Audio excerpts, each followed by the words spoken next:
Grow, Sell, and Retire is the podcast for the lazy overachiever. B.D. Dalton, author of True Gravity and Grow, Sell, and Retire, is here to give you his 25 years of secrets, tips, and systems to take your business to the next level. This is your chance to find out what is working in sales, marketing, and running your business. If you stop learning, you stop burning. Now, here's your host, BD, with today's GSR podcast. Hey guys, BD Dalton here, Grow, Sell, and Retire podcast. Amazing interview coming up here with Mentor Dial, the author or co-author of Futureproof. This is talking about all those things you're hearing about right now, the overall cryptocurrencies and driverless cars and the Internet of Things, and guess what? How it's going to change your world and your business. This book has it all. So this is my half an hour with Mentor Dial, talking to him about what's in the book, how you can use it to become a better entrepreneur, a better individual in society by understanding what is happening out there. This guy is revolutionary. He's evolutionary. And he's going to give you some great ideas that's coming up here. And I want you to pay attention because he brings on some amazing things here about empathy, about connecting the dots. And guess what? Just being present. So looking forward to you listening to my interview on the Grow, Sell, and Retire podcast about Futureproof by Mentor Dial. Let me ask you the first question, Mentor. Do you consider yourself and Caleb to be disruptors or explainers?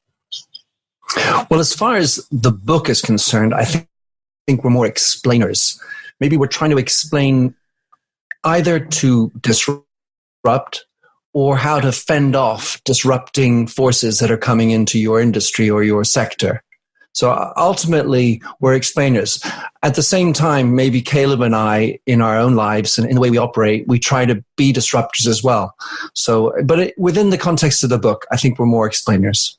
And the reason I asked that is because when I first saw Caleb, he was wearing up onto stage to receive your award for this book, the brightest shirt I've seen since In Living Color. Caleb is a marvelous guy. He's got color. He's entertaining. And when he has a point of view, he defends it to the end. And that made for very colorful writing with him as well. Very cool. Okay, next one is, as an author myself, you have flaps on the book. Why do you have flaps on the book? Well, so that was not a decision that I or Caleb made. It's from Pearson. So Pearson, they gave us the Financial Times Press imprint, the FT imprint. Yes. And they always use flaps for that imprint. It's a sign of, in their minds anyway, of a higher quality book. Because in the end of the day, it's actually more expensive to do that. It also tends to give you a little bit more real estate, since we had quite a lot of wonderful endorsements that they wanted to put on. So it's really a marketing plus idea.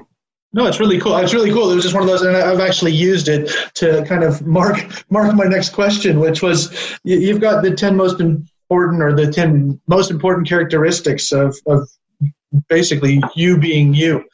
If you were to have to choose 3, if you were a genie and had to choose 3 of these traits of the 10 awesome ones, what would you say would be the ones that either you would find most want to work with, or you would describe yourself most as?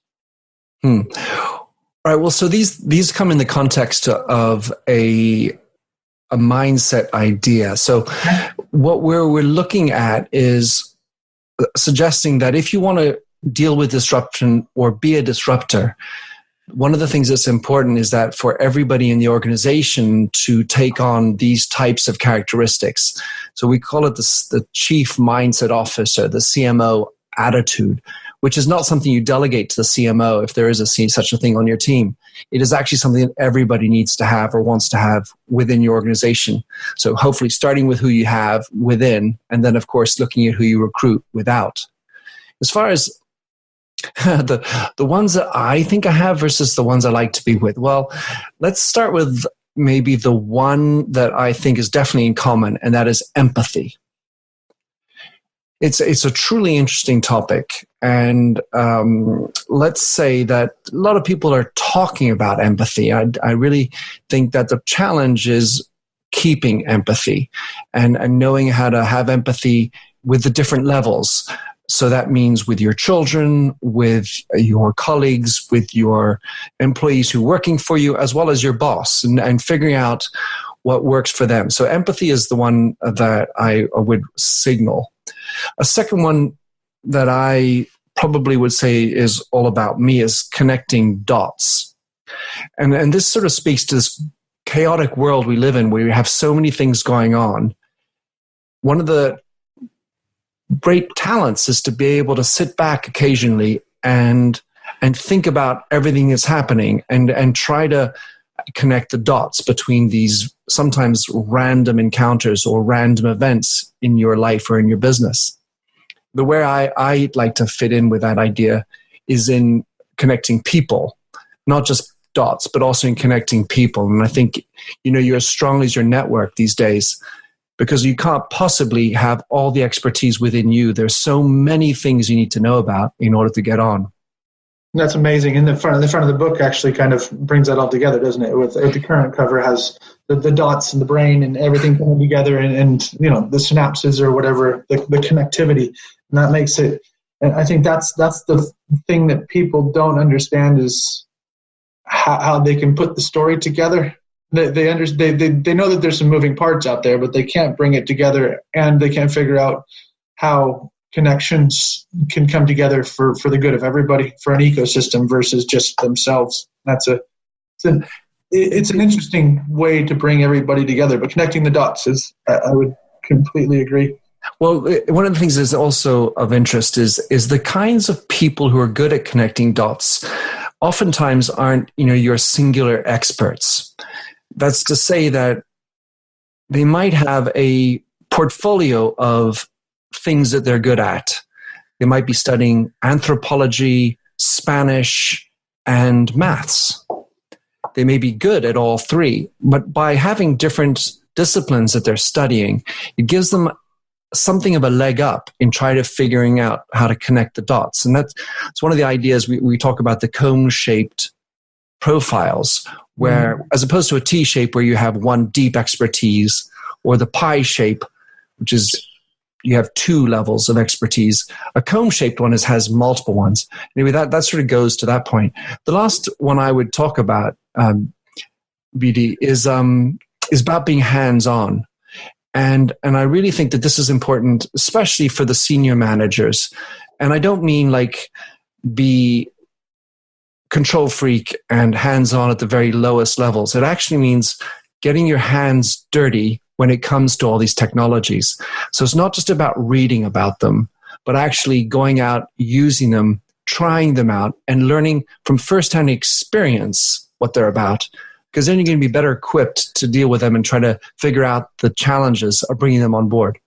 That's awesome. And leading into that, I mean, it's like you knew what we were thinking. And so how did that, in each of your chapters now finishes with your PIE? What does that mean? And we'll walk through some of the suggestions, but I just think it's really great for practicality, because a lot of books are out there and they give us fluffy ideas, and they don't give us then how to go out and implement it. So what's the PIE principle? Right. Well, I have to have a hat tip to Caleb, who came up with this idea. So at least the acronym, which is have a slice of the pie. Yep. Let's say we like our pies as well. So PIE stands for personal, internal, and external. And what we wanted to do was have something of an easy kickstart to onboarding these forces, whether these are actually mindsets or disruptive forces. So essentially, it also is in order. Because when we're looking at all these disruptive forces, BD, we tend to think about how can we quickly use them to get some quick wins, make some more money, get some more profit. And in essence, what we're doing is we're looking at how to drive innovation and be better at serving our customers, which is, of course, a totally necessary thing. Correct. But just like most digital transformation programs do not work, 85% of the programs are said to not succeed. One of the main reasons why that's happening is they haven't figured out the inside cultural piece before trying to figure out how to get to the external piece. But if you want to make the internal piece work, that cultural piece, yes, what I believe is necessary is that you need to start personally, taking personal responsibility for understanding, learning, doing what we're trying to get on board. So the idea is P, personal, start with your own aptitude and understanding and experience with this technology. The I, then figure out what you need to do internally to align yourselves and your business with what you're trying to achieve externally with your customer. So that's why it's PIE. And each time we tried to come up with, Caleb and I, with some reasonably useful ways of going about it, sometimes small, sometimes big. But at the end of the day, we're trying to also appeal to a very large audience. So at some level, it's not specific. It's oftentimes not specific to your industry, but hopefully it gives you enough of a kickstart to want to get on board. I've already done some of the ones that you've suggested. There's quite a few good ones in there on all the different levels. So Thanks. In the last 2 weeks. So they're great things for practicality.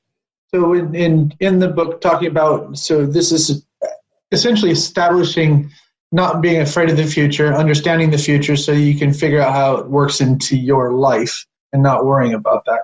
So you start off with things that people already know. So the web, and you distill it down and get people integrated into that. Why did you go in the progression and end at genomics and how the human machine is interacting and how it's growing? Why did you end with the human machine? Well, first of all, I thought that was a beautiful idea of explaining genomics as the human machine. I hadn't actually looked at it that way, and it's true in our final chapter, we actually do look at the body. We think of the head, heart, and hands. So we are actually, it's. I think you enlightened me, BD. So I have to say I appreciate that. Well, thank you. So what we wanted to do was start with the things which are most accessible, some quote unquote obvious. Yet the challenge with the beginning part, with the web, smartphone, which have been around for now, 20, at least 10 years for a smartphone, is that we tend to get the idea that, oh, well, I know about that. I've been there, done it. And what I'm doing, I know how to do mobile first website. The challenge is we quickly will fall asleep at the wheel because the usages and the expectations of customers are advancing much faster than companies are. So even with these old, quote unquote, old-fashioned new technologies, you need to be very alert. And what we wanted to do as we go through the progression of the book is looked at more or less those technologies which are, let's say, more and more emerging, all the way to genomics, which, by the way, is right now happening. And yet, for a lot of businesses, isn't necessarily the first port of call that you need to be looking at. That's really cool. And so, and I think that people don't go deep enough, and you were talking about your cone-shaped. I think that a lot of people do cone-shaped reaction to all of their studies, and they don't do enough T, so they don't go deep enough on some of these things to be able to figure out. I think of that as the toothbrush approach. Comb and toothbrush. So moving through that, and two things that are happening right now, and one of my businesses, have a wealth management business, and the other one I help with the autonomous vehicle stuff. And two things that have just happened, we've had a couple of cryptocurrency failures or frauds or things like that, and we just had the self-driving Uber, that's had the accident of the Tesla killing a lady. Yeah. So if these two things, kind of hinder, like when people start worrying about robots and taking over the world and things like that you talk about in the book, which of those two are you feeling currently are making the biggest societal change? Well, interestingly, let me start by saying I think each of the technologies, it's not the technology itself, it's how they're being used. Mm-hmm. And in pretty much all of them, there is potential for evilness. Just take the web and the tracking that's happening with with what you're doing online or your smartphone, your geolocation and all that, not to mention your data. If you take blockchain / cryptocurrencies as the most used application of the blockchain versus self-driving cars, in today's world, if we're talking the grand society, I think they're still quite embryonic. Yes. Overall. But which will have the most impact? For me, without a doubt, it's self-driving cars. I mean, the fact is that cars are a means of transportation and bringing people together, and the way cities will be operating, much less, connecting to each other, and the ways people will be commuting to work, the opportunities for handicapped people to commute in a car without having to, let's say, need legs. There's just so many things that self-driving cars, once we get a handle on them, will have fantastic societal change.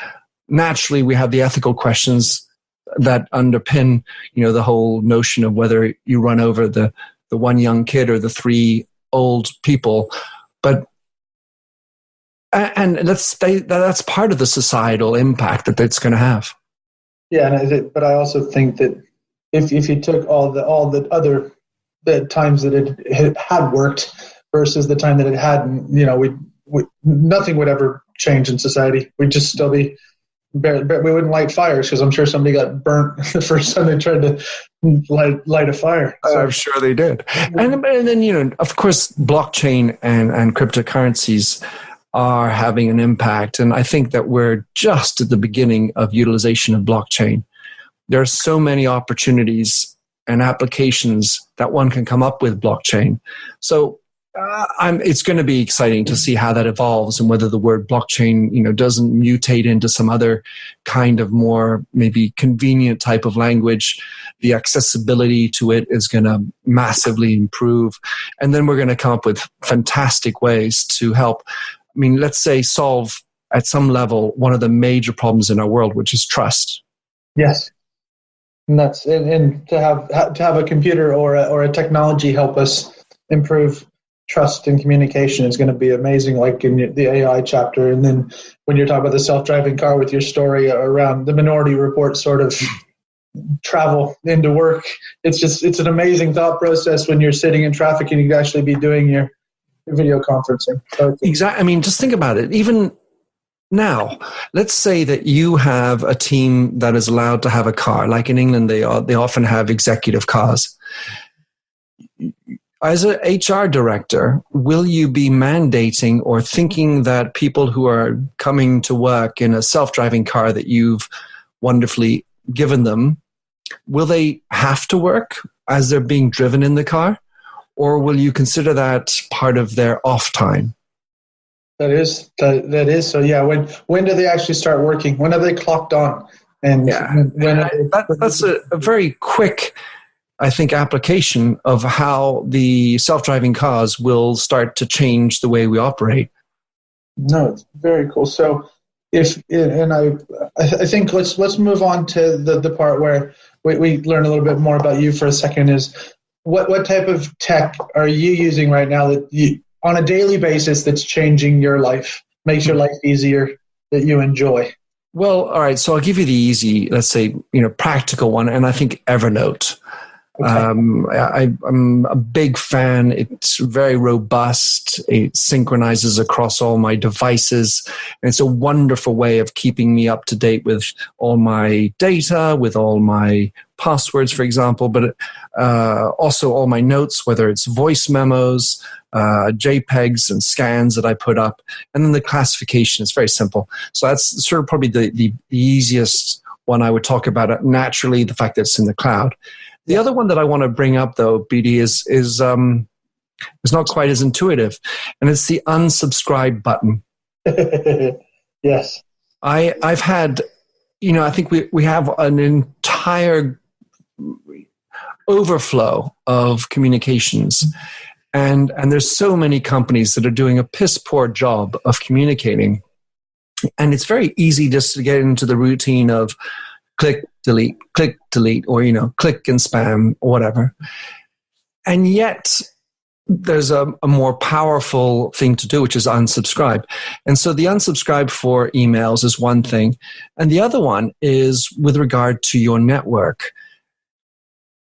At the very beginning, as we all got into this, we kind of had this, let's say, idea of tit for tat, or, if someone friended you, you friended them back, or, whatever, not on Facebook, but, let's say in a Twitter or an Instagram environment where it's not even, you don't have to follow back. Yes. Then in LinkedIn, we kind of accepted at the beginning because it was kind of cool. And then little by little, you end up with this large mass of people that you're connected with. But the challenge is that these connections, if they're not maintained, then they actually fall fallow. They don't mean anything. And it just becomes a vanity number, the number of people with whom you're connected on LinkedIn. And so over the last couple of years, I have made an effort to go into my LinkedIn connections and reconnect and say, hey, it's been a while. What are you up to? And try to find ways to keep them a little bit alive. And what I found, of course, over time is that a lot of these individuals never reply. Yep. So if they don't reply, then I'm thinking, what good is this? What good are they as part of my LinkedIn network? They may be wonderful people doing other things, but it seems like they're not participating in that environment. So I've had it's not like I go in there with any vindictive feeling, but I cull people who are not responding because maybe they're just too busy, and that's just life. That's cool. I call it call or connect. So you use the same words that, it's because you've only got so many sand pieces in the hourglass. Let's try Absolutely. to get all of those. So what are you reading right now? Right. Well, I tend to read usually a couple of books at the time. Mm-hmm. I am, as it happens, so I'm reading halfway through a book called The Empathy Factor. Uh-huh. And The Empathy Factor is by a woman called Marie Miyashiro. Mm-hmm. And while I'm reading that, of course, I told you I really like empathy, and I tend to sort of gravitate to books about empathy. The interesting thing is she's participating in a program on empathy with my old employer, L'Oreal. Yes. And anyway, that's the first thing I'm reading. The other book I'm reading, or the thing I'm reading, is a manuscript, actually. And it's a manuscript from a Vietnam veteran. Wow. Who wrote it in the 1990s and hasn't had it read by anybody else other than his wife. And because of my other book on the Second World War, mm-hmm. he felt emboldened to share it with me. So I've just been reading that, and that is a fairly raw experience. Wow. Oof. It's a first-hand experience of somebody's. Yes, sir. Wow. It's amazing. How about your next book or project that you're bringing to market? Since this is newish, what's next? Well, all right. So yes, I am actually working on my next book, and subject to approvals and all that good stuff. But the next book is all right. Let me just circle back. Actually, so the first book I wrote was called The Lost Ring Home, and that was a biography about my grandfather, and it's essentially a look into my past. Yes. The second book, named Futureproof, could clearly say is about the future. Mm-hmm. And it's sort of funny how things fall together. We talked about connecting the dots. This next book is about the present. Of course, it's the present going forward, but it's about being present, and whatever you're trying to do, make sure that we're doing something for the better. So this is something that is imbued in everything I write and everything I do. I want that to happen. Even though we were talking about technologies and future-proof, it's also about making meaningful progress with your technologies. In this new book, what I'm looking at is essentially it's how to make a great brand and have a healthy life, or healthy profits and healthy lifestyle. It's that combination. I think that there's so many people today that are burned out, frustrated, maybe not even performing where they want. And I'm a brand guy, and I think that the role of branding in society is fundamentally important. And this comes back to this notion of trust. Mm-hmm. And I also think that we are struggling with a lot of burned out, unhappy people. And if we can get some better health into our people, that might be a better thing. That's what I'm trying to do. That's cool. Okay, and then where can we find out more about what you're doing and how you want us to connect with you and understand more about how you can help us change the world a little bit? Well, let's say digitally there's the easiest route, and I've just did a big change migration, as any of you will know how much of a pain that is. So I just migrated a site with something like 60,000 assets from my old site into my new one, and I've put it under my name, minterdial.com. It's always been there, but now it's going to become my true hub for my writing. I do a weekly podcast as well, and hopefully provide value. The other way, I mean, obviously I'm on Twitter at mdial, and otherwise I have an old fountain pen in my hand, and I like to write. And let's say I like to shake hands, so I'm always good to, if we can meet in town somewhere when I'm traveling, hook me up and I'll come and have a coffee, because every day I want to meet somebody new. That's really cool. Well, thank you so much for your time and actually all the knowledge. Like I said, I've already used and applied the PIE personally to some of the stuff, and I've even gone into the eye with a couple of the businesses that we're working on. So it's been great, and thank you so much for your time. It's been my pleasure, BD, and a big shout out to Caleb. You can find Caleb at Caleb Storkey. He's my partner in crime in all things future-proof. Cool, and I'll make sure that we have this in the show notes. So thank you very much. Thanks for joining us on Grow, Sell, and Retire. For more information, tools, or to book one of our team members to work with your team, business, or to speak at your event or conference, visit bartdaltonconsulting.com or email contact@bartdaltonconsulting.com. Buy the book True Gravity on Amazon. If you want to work for the rest of your life, that is your business. If you don't, that is ours.